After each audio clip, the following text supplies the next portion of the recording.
the paper boat he made with his brother in a remake of the most iconic scene from the original. Georgie's boat drifts into a drain where he encounters Pennywise, looking quite terrifying, who lures him into the sewers. Mike mentions his grandfather thinks the town is cursed, which is pretty accurate, I'd say. There's many violent incidents that have occurred in the town's history due to its presence there. Ben researches the town's history at the library, a place where he spends most of his time, considered his sanctuary. And here he discovers several horrors that have befallen the town over the course of hundreds of years. One headline reads, "An Easter explosion kills 88 children, 102 total." And we see this is from 1905. Then we see 5 were massacred in broad daylight back in 1876, showing us these kinds of things have been happening for a long time here. In a picture from the past, there is the unmistakable visage of Pennywise nestled amongst all the other folks from way back when. Bully Henry comes across one of Pennywise's balloons, which he uses to lure his victims. At his house, Bill follows dirty footprints downstairs, seeing his missing brother creepily run by. Also in his hand, he is holding a Lego turtle, which represents Maturin, an ancient powerful turtle that appears to Bill in the novel and in the books for Dark Tower as well. The director wasn't a big fan of that original mythology and chose not to include Maturin in the film,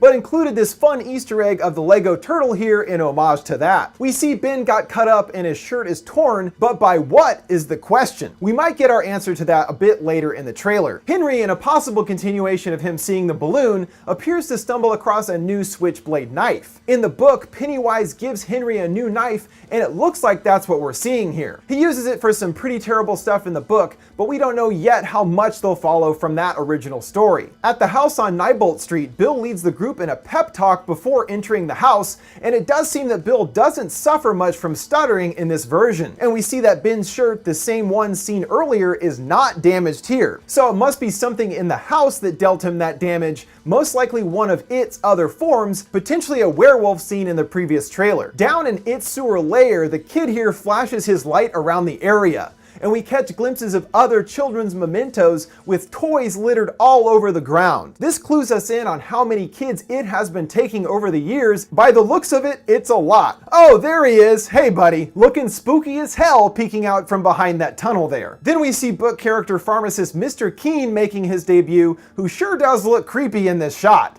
But he isn't a real villain in the story, that is, at least until he's possessed by Pennywise. The closer one gets to its main layer, the greater his power becomes. Here we see it has the ability to levitate Beverly into the air, so she must have been lured down here by it, with the kids not finding her until right now. Mike fends off some charred-looking arms, which is probably a reference to the Black Spot, a former event that occurred in town leading to the deaths of several people in a club. This scene is proposed to be the opening of the potential sequel. And since I missed it in the last trailer, in this shot we get a glimpse of the leper, one of the forms that it takes in the story. Here we see another shot of the leper slowly reaching to grab someone by the shoulder. At Neibolt, it is changing into another form, breaking out from his clown outfit. I think it may be a werewolf he's turning into based on his elongated nails, but can't quite say for sure what he's turning into from this shot. Ben is ensnared in what looks like cloth of some kind. It makes me think that it's actually Pennywise's costume itself that has him trapped here,